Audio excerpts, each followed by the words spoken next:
기도하지 않고는 내 품의 자녀라지만 제대로 바르게 말씀대로 양육할 수가 없어요. 물론 부모가 정성을 쏟고 좋은 학교를 보낸다면야 뭐 이기적인 사람 한 사람 키워내는 건 그건 가능하겠지만, 그러나 정말 하나님이 원하시는 이런 자녀, 하나님의 소원을 이루어드리는 그런 자녀가 되기를 원한다면 기도 없이는 불가능합니다. 그래서 저는 24년도 우리 기도합시다. 기도 배웁시다 우리. 그래서 앞으로 4주간 기도에 관해서 말씀을 드리려고 합니다. 사실 목사가 전하기에 거북한 주제가 몇 가지 있거든요. 사랑이 그렇습니다. 사랑합시다. 우리 섬깁시다. 헌신합시다. 부끄러울 때가 많아요. 최 목사처럼 사랑하십시오. 이러고 싶은데 택도 없어요. 택도 없어. 기도도 그렇습니다. 최 목사처럼 기도하십시오. 이러고 말하고 싶은데 형편없어요. 그러나 제가 담대히 말씀드릴 수 있는 것은 성경이 있으니까 우리 말씀대로 우리 함께 해봅시다. 함께 해봅시다. 제가 성경이 이렇게 되어 있고 또 우리가 함께 이렇게 기도하려고 함께 애쓴다면 하나님께서 우리에게 놀라운 일을 이루시고 우리에게 은혜를 베풀어 주실 것입니다. 오늘 말씀의 내용이 그런 내용이 될 것 같습니다. 자, 오늘 읽었던 본문에 보니까 해야 될 것, 하지 말아야 될 것, 이렇게 두 가지로 말씀을 해주세요. 5절 말씀, 6절 말씀 같이 한번 읽어볼게요. 시작. 너희는 기도할 때에 위선자들처럼 하지 말아라. 그들은 사람들에게 보이려고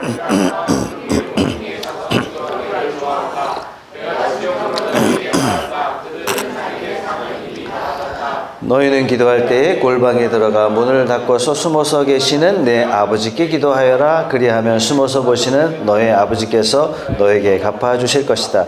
여기서 하지 말아야 될 것 이렇게 말씀하시는데, 남에게 보이려고 기도하지 말아라 이렇게 말씀하셨어요. 기도가 얼마나 내가 신령하냐, 그 자랑하려고 기도하는 게 아니거든요. 내가 얼마나 영적이냐, 내가 얼마나 말을 고급진 단어를 많이 쓰느냐, 이거 보이기 위해서 기도하는 게 아닙니다. 그래서는 안 돼요. 옛날에 부흥회 포스터에 뭐라고 붙여 있었냐면은, 옛날에 부흥회 많이 했거든요. 강사 목사님을 40일 금식 기도 5회. 와, 신령하다. 첫인상이, 이분은 기도 많이 하신 분이구나, 이런 마음보다도 얼마나 자기 기도를 자랑했으면 주변 사람들이 이것을 알아주고 이렇게 소개할까. 이거 조금 염려가 되는 부분이에요. 그러니까 이분이 과연 하나님을 의식하며 기도했을까? 40일 금식 기도를 5번 한 것이 왜 사람들 앞에 훈장이 될 수 있나? 자랑하려고 했나? 물론 그렇진 않겠죠. 우리 주님께서는 남에게 보이려고 하지 말고 오직 하나님께 집중해서 기도해라. 이 사람이 금식 기도 했는지 안 했는지 티내지 말고 해라. 이렇게 말씀하시는 것은 티를 내지 말라, 거기에 포커스가 담겨져 있는 것이 아니라 하나님께 하는 거다. 하나님께. 이 말씀을 어떤 분은 오해해서 기도는 절대 사람 앞에 해서는 안 된다. 심지어 대표 기도도 안 된다. 문제 있다. 기도는 골방에 들어가서 해야 됩니다. 그렇게 생각하시는 분들이 있는데 그건 아닙니다. 왜냐? 예수님도 공적으로 기도를 하셨어요. 예수님의 제자들도 공적으로 기도했습니다. 여기서는 기도의 방법을 말씀하시는 것이 아니라 기도의 동기를 말씀해 주시고 있는 겁니다. 서서 기도하지 말아라 했으니까 서서 기도하면 안 된다 이렇게 생각하시는 분 있지만, 다시 한번 말씀드립니다. 여기서 주님께서는 기도의 자세를 말씀하시는 것이 아닙니다. 어떤 자세로 기도하느냐, 이것은 하나님 앞에 상관이 없습니다. 예수님께서 겟세마네 동산에서 기도하실 때 무릎 꿇어 기도하셨어요. 민수기에 보면 모세와 아론이 기도할 때 어떻게 했어요? 땅에 엎드려 기도했습니다. 사무엘하에 보면 다윗이 기도할 때 앉아서 기도합니다. 누가복음에 보면 예수님 사시는 그 당시에 사람들이 어떻게 기도했어요? 다 서서 기도했습니다. 기도의 자세 중요하지 않습니다. 자세가 중요한 게 아니라 마음가짐이 중요하죠. 자세에 마음가짐이 영향을 미치니까 어떻게 기도해요? 무릎 꿇어 기도하는 거예요. 기도는 정해진 한 가지 자세가 없습니다. 여러분 오랫동안 기도하기를 원하신다면 가장 편안한 자세로 그냥 기도하세요. 그게 제일 좋습니다. 거실에 앉아서 기도하세요. 주방 식탁에 앉아서 기도하시든지 가장 좋습니다. 주님께서 여기서 말씀하시는 것은 자세를 말씀하시는 것이 아니라 우리의 마음가짐을 말씀해 주시고 있는 겁니다. 자, 남에게 보이려고 기도하지 말아라. 오직 하나님께만 집중한 기도가 돼야 된다. 그런데 우리가 남에게 보이기 위해서 기도하기가 참 쉽단 말이죠. 공기도할 때 길게 기도하지 마세요. 남에게 보이기 위한 기도가 되기 쉽습니다. 기도가 길어지면 남에게 보이기 위한 기도가 되기 쉽습니다. 예배 중에 기도는 가급적 짧게, 개인 기도는 가급적 길게, 이게 원칙입니다. 제가 오래전에 대전에 있는 모 교회 초대받아서 말씀을 전하러 갔는데 말씀 전에 장로님이 나와서 대표기도 하시는 거예요. 대표기도 내용이 뭔지 아세요? 성도들이 무지하여 뭐라 막 목사님이 말씀, 훌륭한 강사님이 오셔서 말씀 전하실 때 한 사람도 빠짐없이 다 메모해가지고 다 기억하게 해주시고 설교 끝난 다음에 예배 끝난 난 다음에 뒤에 3, 4, 5 모여가지고 말씀에 대한 피드백을 나누며 적용을 찾아가는 그런 성도들이 다 되게 해주십시오. 여러분, 이건 광고지 하나님 앞에 기도하는 게 아닌 거예요. 이분은 하나님께 기도하는 게, 하나님은 관심도 없어. 자기의 바람을 성도들에게 기도로 말하는 사람이에요. 나쁜 기도예요. 아주. 기도할 때 오직 하나님께 집중해야 돼요. 그러니까 대표 기도하십시오, 목장 모임에 식사 기도하십시오, 두려워하시는 분들이 많이 계세요. 왜 두려워하세요? 기도를 내가 하나님께 한다 이런 생각이 없는 거예요. 내가 기도하면 사람들이 듣는다 이 생각을 하니까 기도를 못하는 거예요. 제가 신학교 갔을 때 이런 두려움이 있었어요. 실제적으로 신학교 갔더니, 저는 이제 일반 대학 나오다가 이제 신학교 갔으니까 이 환경이 완전히 생소한 거예요. 다 대학원이니까 다 경력이 많은 전도사님이에요. 뭐 기도시키고 설교시키면 이게 뭐 내 기도 듣는 분이, 내 설교 듣는 분이 누구예요? 다 교수님이시고 목사님이고 다 전도사님이에요. 그런데 이런 상황 가운데 어떻게 제가 설교하고 기도합니까? 입이 안 떨어지더라고요. 그때 제 생각이 딱 깨지는 순간이 있었어요. 내가 하나님 앞에 서면 좔좔좔 기도할 수 있을까? 한마디도 못해요. 우리가 하나님 앞에 섰을 때 기도하면 벌벌 떨지 않겠습니까? 좋은 기도는 벌벌 떨면서 하는 겁니다. 단어가 잘 안 나오는 거예요. 아, 내가 기도 누구한테 하는 거야? 뭐 교수님 앞에서 하는 거야? 교수님한테 기도하는 거 아니잖아요. 아, 하나님 앞에 하는 거다. 담백하게 하나님 앞에 진실하게 이렇게 기도하는 걸 하나님이 기뻐하시지, 남 앞에 보이려고 하는 건 아무 의미 없다. 그게 다 쓰레기통에 들어가는 기도다. 하나님께서 지금 내 앞에 계신데 내가 무슨 간구를 할 것인가? 마음에도 없는 미사력을 쓸 생각하지 마세요. 진심의 속으로 나오는 말이 돼야 됩니다. 기도는 사람에게 하는 것이 아니라 하나님께 하는 것입니다. 내가 얼마나 기도 잘하는지, 내가 얼마나 신령한지, 내가 얼마나 영적인지를 보여주기 위해서 기도하는 것이 아니라 하나님께 하는 것입니다. 그래서 예수님이 이렇게 말씀하세요. 남에게 보이려고 기도하지 말아라. 자, 그 다음에 오늘 말씀의 포인트입니다. 7절 말씀입니다. 다 같이 한번 읽어볼게요. 시작. 너희는 기도할 때에 이방 사람들처럼 빈말을 되풀이하지 말아라. 그들은 말을 많이 하여야만 들어주시는 줄로 생각한다. 빈말을 되풀이하지 말아라. 같은 말을 반복하거나 같은 내용을 반복하면 안 됩니까? 어제 우리 목장 모임에서 그런 얘기 나왔어요. 기도할 때 중요한 것은 하나님이 들어주실 것을 그냥 딱 믿고 한 번만 기도하면 됐지, 같은 기도 제목을 대표 기도 때도 하고 목장 모임 때도 하고 소그룹 모임 때도 잡고 반복하는 것은 옳지가 않다. 이런 분이 계세요. 그렇지는 않습니다. 왜냐하면 예수님도 반복하셨어요. 겟세마네 동산에서 같은 기도 제목을 계속 반복하셨어요. 그런데 오늘 이 말씀에서 빈말을 되풀이하지 말아라, 이것은 어떤 의미냐면 같은 말을 반복하지 말아라, 그런 의미는 아닙니다. 그럼 뭐냐? 이것도 동기를 말씀해 주시는 건데요. 7절 말씀, 왜 같은 말을 반복하느냐? 7절 말씀, 너희는 기도할 때 이방 사람처럼 빈말을 되풀이하지 말아라. 이방 사람들이 빈말을 되풀이한대요. 이방 사람들이 자기 신들에게 기도할 때 신의 마음을 움직이기 위해서 어떤 정성을 쏟아야 된다라고 생각해요. 그래서 어떻게 해요? 신에게 악도 쓰고 굿도 하고 음식도 갖다 바치고 그래요. 이 좋은 예가 열왕기상에 나오는데요. 유다의 아합 왕이 아주 그냥 이방신을 섬겼어요. 그래서 하나님께서 엘리야 선지자를 보내서 내가 가뭄을 보내겠다. 그래서 말씀대로 3년 동안 가뭄, 경제적인 대혼란이 옵니다. 다시 하나님께서 엘리야를 부르신 다음에 내가 비를 내려줄 테니 이제는 바알 신들을 대적해라, 이렇게 말씀합니다. 그래서 450명의 바알 신들이 다 나타나서, 바알 숭배자들이 나타나서 비가 오기를 막 구하는 거예요. 자기 신들에게. 이 비는 장면, 악 쓰는 장면, 비로도 안 되고 악을 써도 안 되고 막 그렇게 나중에 어떻게 해요? 자기 몸을 자해하기 시작합니다. 이게 빈말을 되풀이하는 거예요. 왜? 신의 축복을 받기 위해서 내가 빌어야 하고 안 되면 자해를 해서라도 빌어라. 그래야 신의 축복을 받을 것 같다라고 생각하는 거예요. 요게 말을 되풀이하는 겁니다. 생각해 보세요. 모든 종교가 다 그래요. 대표적으로 불교가 그렇죠. 신천지가 그렇죠. 신이 들어주기 싫은데 내가 억지로 상황을 만들어서라도 받아낸다. 이게 이방신의 특징입니다. 그래서 주님께서는 8절 말씀 같이 한번 읽어볼게요. 시작. 그러므로 그들을 본받지 말아라. 하나님 너희 아버지께서는 너희가 구하기 전에 너희에게 필요한 것이 무엇인지를 알고 계신다. 어떻게 기도해야 되느냐? 이 세 가지 여러분들에게 말씀을 드릴게요. 첫째는 기도할 때 아버지께 기도하듯이 아버지께 이야기하듯이 기도해야 됩니다. 여러분, 우리 아버지는 자녀들이 잘 되는 것을 원합니다. 여러분도 그렇죠. 그래서 하나님께서 우리 기도를 들어주실 때 딴 이유가 없어요. 하나님이 우리 기도 들어주시는 가장 큰 이유는 우리가 원하기 때문이에요. 자녀가 원하기 때문에 응답해 주시는 겁니다. 우리는 여기에 대해서 분명해야 됩니다. 하나님은 좋으신 하나님이시고, 하나님은 주시기를 원하시는 하나님이시고, 복 주시기를 원하시는 하나님이십니다. 우리에게 주기를 원하시는 가장 큰 이유는 우리가 기뻐하기 때문이에요. 우리가 기뻐하기 때문에. 성탄절에 선물하셨죠? 계산하면서 선물하시는 분 안 계시죠? 그죠? 내가 요 선물을 하면 요놈이 좀 기뻐할 거야? 그리고 5만 원 더 얹혀. 그래서 좀 더 비싼 걸 사면 더 기뻐하겠지? 조금 더 비싼 걸 사. 그럼 더 기뻐하겠지? 요걸 여러 번 하다 보면 나중에 내가 늙었을 때 이놈이 얼마나 고마워하면서 효도할까? 요 계산하면서 선물하시는 분 계십니까? 아무도 없어요.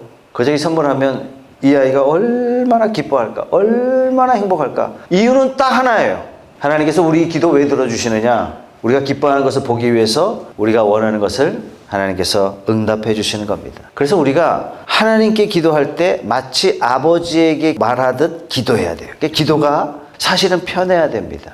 여러분 가운데 기도가 어려운 분들 계세요. 목사님, 저는 기도 어떻게 해야 될지 잘 모르겠는데요. 이러시는 분 제가 가르쳐 드릴게요. 할 말이 없다면 지금 나의 느낌과 생각을 부탁의 말로 바꿔서 표현하면 됩니다. 예를 들어서, 아니 하나님, 최 목사가 기도하라고 하는데 뭐 할 말도 별로 없습니다. 이렇게라도 하세요. 이렇게라도. 하나님, 기도하려고 하면 왜 이렇게 마음이 잘 안 잡히는지 잡념이 생깁니다. 하나님, 저 좀 도와주세요. 내가 느끼는 감정을 솔직하게 그냥 표현하는 겁니다. 이게 기도의 시작이에요. 주님, 기도를 해야 하는데 도대체 어디서부터 시작해야 될지, 어떻게 해야 될지 주님 잘 모르겠습니다. 주님 도와주십시오. 이렇게 그냥 시작하는 거예요. 자, 우리가 기도할 때 제일 중요한 것은 나를 살리시고 나를 사랑하시고 나에게 주기를 원하시고 내가 기뻐하기를 원하시는 아버지께 기도한다. 이것이 기도 방법의 첫 번째 원칙입니다. 자, 두 번째, 기도의 방법, 주님의 이름으로 기도합니다. 자, 우리 크리스찬들이 기도 응답을 받으면 신기해하는 것이 아니라 기도 응답 받으면 어떻게 해요? 이거 마땅하다, 당연하다, 이렇게 생각하셔야 돼요. 자, 하나님께서 우리에게 엄청난 약속을 하셨기 때문에 우리 크리스찬의 삶은 하나님께서 우리 기도에 응답해 주시는 것이 정상이고, 기도 응답이 안 오면 요게 이상한 겁니다. 가끔 가다가 기도 응답 됐다고 해서 너무 좋아가지고 그냥 팔짝팔짝 뛰시는 분이 계신데 이건 당연한 겁니다. 왜냐? 하나님께서 우리 아버지이시고 그 하나님은 나에게 주기를 막 좋아하시고 내가 기뻐하는 것을 하나님이 더 원하시기 때문에 응답받는 것은 너무나 당연하다. 이렇게 믿으시기 바랍니다. 휴가철을 맞이해서 가족들과 함께 고향에 여행을 갔습니다. 자기 아들 6살짜리, 그 다음에 그 위에 딸 둘, 고향에 친척들하고 고향에 갔는데 가가지고 이제 농축산 박물관에 간 거예요. 농축산 박물관. 근데 박물관에 뭐 아이들이 관심이나 있습니까? 그 주변에 보니까 탈 게 있는 거예요. 관람열차. 그러니까 친척들하고 다 가다 보니까 20명이 넘었던 것 같아요. 그래서 승차권을 한 20 몇 장이 다 사가지고 가족들한테 야, 줄 서! 다! 그래서 애들 한 장씩 하나 장씩 이렇게 나눠주는데 딸들 나눠주고 아들 나눠주고 그런데 생전 처음 본 6살짜리 남자애가 따와가지고 손을 딱 이렇게 내미는 거예요. 그때부터 눈싸움이 진행되는 겁니다. 너는 누구야? 표 빨리 달라니까요. 너는 누구야? 한참 눈싸움을 진행하고 있는데 이미 표 받아가 들어간 아들이 뛰쳐 되돌아오면서 하는 말이 아빠! 표 줘! 표 줘! 누군데? 그랬더니 아빠 내 친구인데 이 아이가 사교성이 좋아가지고 박물관에 간 지 20-30분 만에 친구를 벌써 사귄 거예요. 너 우리 아빠한테 가면 표 준다. 저 탈 수 있다. 그랬더니 얘가 너무나 당연하게 온 거예요. 아빠 어떻게 했어요?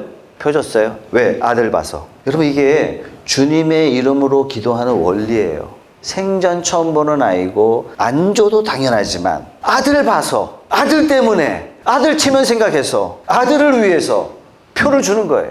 아들을 봐서 준 것처럼 우리 기도도 주님의 이름으로 기도하기 때문에 응답되는 것입니다. 신약 성경에 보면 예수님께서 기도에 관해서 엄청난 약속을 하셨고 그 약속의 말씀을 우리는 읽었고 그것을 믿었고 주님의 이름으로 기도하기 때문에 하나님께서 우리의 기도를 들어주시는 겁니다. 여러분 기도하실 때 우리가 주님의 이름으로 기도한다는 것을 꼭 기억하시기 바랍니다. 주님의 백이 놀랍습니다. 이런 생각 하시는 분 계십니다. 아, 진짜 목사님 하루 종일 제가 성경 하나도 안 읽고 뭐 전혀 기도 생활도 안 하다가 뭐 하나님의 이름을 부를 여지도 없이 그냥 바쁘게 살다가 그러고 기도하려고 하면 제가 목사님 좀 뻔뻔한 생각이 좀 듭니다. 내가 이러고 좀 기도해도 되나? 여러분, 마치 꽤 양심 있는 좋은 성도 같죠? 매우 잘못된 생각입니다. 내가 하루 종일 성경 말씀 한 절 안 읽고 하루 종일 생업에만 몰두하다 보니 기도할 수 없다 이렇게 생각이 되시면 그럼 반대로 아침에 성경 묵상도 하고 큐티도 하고 기도 생활도 제법 하고 하루 종일 기도하고 묵상하는 그런 삶을 산다면 응답받을 자격이 주어진다고 생각합니까? 생각해 보세요. 그럼 누구 이름으로 기도하는 거예요? 내 이름으로 기도하는 거예요. 나는 기도할 자격을 따고 있는 거예요, 내가. 여러분, 요게 우상숭배입니다. 우리가 기도할 수 있는 것은 주님 때문이고 기도를 들어주시는 이유도 주님 때문입니다. 우리가 아무리 하루를 거룩하게 지내도 우리가 아무리 성경을 많이 읽어도 아무리 하나님의 인자하심을 느끼며 산다 할지라도 그렇다고 해서 우리가 하나님 앞에 가서 하나님 이거 주세요 저거 주세요 할 수 있는 자격이 생기는 게 아닙니다. 우리가 하나님 앞에 나올 수 있는 것은 딱 하나, 주님의 이름 때문에. 주님의 이름 때문에. 우리는 칠흑 같은 죄인이지만 담대히 나아갈 수 있는 것은 주님의 이름 때문에. 내가 나를 봐도 알아요. 내 인격이 얼마나 형편없는 부족한 사람인지. 그런데도 불구하고 우리가 주님 앞에 나아갈 수 있는 것은 주님의 이름 때문에. 내가 하나님의 뜻대로 살지는 못하지만 내가 하나님 앞에 담대히 나올 수 있는 것은 딱 하나, 주님의 이름 때문에. 우리가 기도의 자리에 나갈 수 있는 것도 주님의 이름 때문에 나가고 기도할 수 있는 것도 주님의 이름 때문에 기도할 수 있는 것입니다. 주님의 이름으로 날마다 나가는 저와 여러분 되시기 바랍니다. 세 번째, 기도해야 됩니다. 아무리 이런 내용을 들어봐도 기도하지 않으면 소용이 없어요. 여러분, 기도는 이론이 아니라 실제입니다. 8절 말씀 같이 한번 읽어볼게요. 시작. 그러므로 그들을 본받지 말아라. 하나님 너희 아버지께서는 너희가 구하기 전에 너희에게 필요한 것이 무엇인지를 알고 계신다. 어떤 분은 이 말씀을 가지고 걸고 넘어져요. 하나님 다 아시는데 그럼 무엇하러 기도해? 이런 말 하시는 분이 꼭 한두 분씩 계시는데 하여간 그 말꼬리도 잘 잡아. 세 가지 이유가 있습니다. 그럼에도 불구하고 우리가 기도해야 되는 세 가지 이유. 첫 번째는 하나님께서는 기도해야만 들어주시기 때문입니다. 운명론적으로 생각하시는 분이 계세요. 내가 기도 안 해도 될 일은 된다. 기도해도 안 될 일은 안 된다. 이런 분이 계세요. 이런 분이 많죠. 오히려 하나님께서는 우리 기도를 통해서 역사하기로 결정하셨어요. 그렇기 때문에 하나님은 세상을 다 창조하신 다음에 어떻게 하셨어요? 아담아, 네가 다스려라. 아니, 직접 다스리면 되잖아요. 오토매틱 설정해 놓으면 되잖아요. 근데 하나님께서는 네가 다스려라. 이 말은 뭡니까? 하나님은 우리를 동역자로 세우시는 거예요. 여러분 없으면 세상 안 돌아가도록 하나님 만드셨다는 얘기예요. 이 얘기는 하나님은 우리를 통해서 역사하시기로 결정하셨다. 그러니까 하나님이 능력이 없어서가 아니라 구원받아야 할 사람이 많이 있지만 하나님은 직접 역사하지 않으시고 어떤 사람의 기도와 어떤 사람의 전도를 통해서 하나님께서는 사람을 세우십니다. 하나님은 우리를 동역자로 세우셔요. 그래서 여러분들이 기도 안 하면요, 될 일이 안 됩니다. 여러분들이 기도 안 하면 모든 게 안 되게 돼 있어요. 운명론적으로 받아들이지 마십시오. 하나님 그런 분이 아니십니다. 우리 삶에 일어나는 크고 작은 일들, 하나님께서는 우리로 하여금 기도하기를 원하세요. 그래서 야고보 4장 2절 말씀에 보면 아주 단호하게 이렇게 말씀하고 있어요. 여러분이 얻지 못하는 것은 구하지 않기 때문입니다. 하나님께서 우리를 통해서 역사하시기를 원하시기 때문에 우리의 기도를 요구하세요. 기도해라. 두 번째, 우리가 왜 기도해야 되느냐? 기도가 믿음의 표기 때문에 그래요. 하나님께서 우리와 관계에서 원하시는 것은 우리는 하나님을 신뢰하고 믿고 하나님은 우리를 사랑하시고 우리는 믿고 신뢰하고 하나님은 우리를 사랑하시고 하나님이 원하시는 관계예요. 그런데 우리가 하나님을 믿고 신뢰하는지 어떻게 압니까? 어떻게 증명이 돼요? 여러분, 그게 기도입니다. 내가 누구한테 도움을 청할 때 누구한테 도움을 청할까요? 영향력이 있고 힘 있고 신뢰할 수 있는 그런 사람에게 도움을 청하지 않습니까? 우리가 하나님께 자꾸 도움을 청한다는 것은 하나님이야말로 나의 모든 것입니다. 나의 도움을 주실 수 있는 능력을 가지신 분이십니다. 그러니까 기도하면 할수록요, 뭐가 쌓이냐면 신뢰가 쌓이는 거예요. 기도한다는 얘기는 믿을 수 있다는 전제가 깔려 있는 겁니다. 제가 상 공부를 막 진행하고 있는데 어떤 형제가 이런저런 질문을 많이 해요. 좋아합니다. 제가 아주 좋아해요. 왜요? 아니, 그래도 최 목사에게 물어보면 답이 나올 것 같다 싶으니까 질문한 거 아니겠습니까? 다시 말해서 질문한다는 말은 뭐냐면 목사님을 신뢰합니다. 이런 의도예요, 의도. 근데 질문이 전혀 없어. 최 목사에게 뭐 물어본다고 해서 뭐 신선한 게 나오겠어? 아니, 뭐 나도 모르면 지도 모르겠지 뭐. 여러분, 이런 생각이 있으면 질문할 수가 없어요. 우리가 도움을 청한다는 것은 그분을 신뢰한다는 뜻이에요. 우리가 하나님께 기도하는 것은 하나님은 나를 도우실 수 있는 분이십니다 하는 고백이 있어요. 하나님 나를 사랑하시니까 당연히 주셔. 이런 고백이 있는 거예요. 하나님은 전지전능하셔. 뭐든지 구하기만 하면 돼. 이런 고백이 있는 거예요. 반면에 기도 안 하시는 분, 교회 10년, 20년 다녔는데 거의 기도 안 해. 뭐 식사기도 그거 빼고 기도 거의 안 하신다. 이분은 실상 안 믿는 분이에요. 이분이 신실한 하나님 사람처럼 보이는 건 제가 제일 두렵습니다. 아니, 목사님이 내 비즈니스 문제 알겠어? 뭐 교회나 계신 분이 뭐 내 사업의 현장 알겠어? 하나님 능력 없다 이렇게 인정하는 거죠. 자녀에 관해서도 기도하지 않는 이유는 뭐죠? 하나님은 여기에 도움이 안 될 거야 하는 부정적 믿음이 있기 때문에 기도 안 하는 겁니다. 하나님은 능력이 무한하시고 나를 사랑하시고 내 삶에 깊은 관심을 가지셨다는 이 믿음이 있다면 어떻게 기도 안 하고 살 수 있겠습니까? 그래서 기도는 내 신앙을 표현하는 가장 강력한, 가장 첫 번째 중요한 표식이기도 합니다. 세 번째, 기도는 나의 필요를 아시지만 기도해야 하는 이유는 하나님의 사랑의 증거가 기도이기 때문에 그렇습니다. 하나님은 사랑이시다 이렇게 말하는데 이걸 어떻게 증명하겠어요? 가장 큰 증거는 뭐죠? 십자가. 그래, 십자가 뭐 그거 가지고는 좀 부족하지 않겠어요? 정말 내 실생활 가운데 하나님이 나를 사랑하신다는 것을 실생활 가운데 느껴야 우리가 이제 하나님 사랑이십니다 이렇게 표현하는 거 아니겠습니까? 그게 뭐죠? 그게 바로 기도하고 응답받는 거예요. 말도 안 되는 기도를 했는데 하나님이 응답해 주셨어요. 그래서 막 감사원금 드리면서 하나님 응답받았다고 고백하고, 그게 뭐죠? 하나님과 계속 하나님의 사랑을 주고받고 있다는 것을 내가 체험하고 있는 것을 고백하고 있는 거예요. 구체적으로 기도했고 구체적으로 응답받았어요. 숫자 하나 틀리지 않고 명확하게 하나님은 응답해 주시는 거예요. 우와, 하나님 나 사랑하십니다. 우리 고백하고 있는 거 아닙니까 지금? 야, 지금 하나님이 나와 지금 함께 하고 계세요. 지금 목사님, 하나님 지금 내 삶을 지금 인도하고 계세요. 이런 감격이 있는 거 아닙니까? 내가 실생활 가운데 하나님의 사랑을 체험하고 있는 거예요. 그래서 하나님께서는 우리에게 야, 너 기도해라. 기도해. 왜 걱정하고 있어? 기도해. 이렇게 말씀하시는 거예요. 사랑하는 성도 여러분, 기도하실 때 구체적으로 기도하십시오. 구체적으로 기도해야 할 이유가 바로 여기 있습니다. 추상적으로 기도하면요, 응답받아도 몰라.